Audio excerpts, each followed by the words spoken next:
કારગિલ વિજય દિવસ નિમિત્તે મોરબી જિલ્લા ભાજપ દ્વારા કાર્યક્રમ યોજાયો। સૈનિકોનું સન્માન કરાયું। શહીદ વીરસિંહ રવિસિંહ પરમારના પરિવારના સભ્યોને સેવા એજ સંપત્તિ ફાઉન્ડેશનના અજય લોરિયા દ્વારા 1 લાખનો ચેક અર્પણ કરાયો।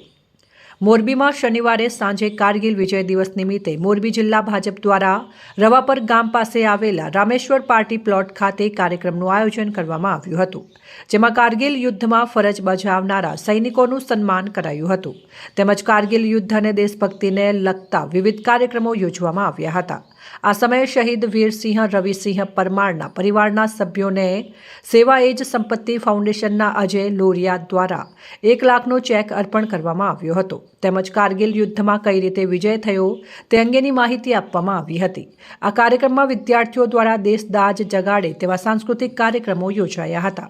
આ કાર્યક્રમમાં જિલ્લા ભાજપ પ્રમુખ જયંતિભાઈ રાજકોટિયા, મહામંત્રી નરેન્દ્રસિંહ ઝાલા, ધારાસભ્ય દુર્લભજી દેથરિયા, પૂર્વ મંત્રી બ્રિજેશભાઈ મેરજા, જયંતિભાઈ જયરામભાઈ પટેલ, મોરબી જિલ્લા ભાજપ મહિલા મોરચાના પ્રમુખ ભાવનાબેન કૈલા તેમજ મોરબી જિલ્લાના 5 મંડળના આગેવાનો, હોદ્દેદારો ઉપરાંત કારગિલ યુદ્ધમાં સેવા આપનારા જવાનો તેમજ નવયુગ વિદ્યાલયના વિદ્યાર્થીઓ સહિતના ઘણા મોરબીવાસીઓ ઉપસ્થિત રહ્યા હતા। રિપોર્ટ શ્રીકાંત પટેલ, સંબંધ ભારત ન્યૂઝ, મોરબી।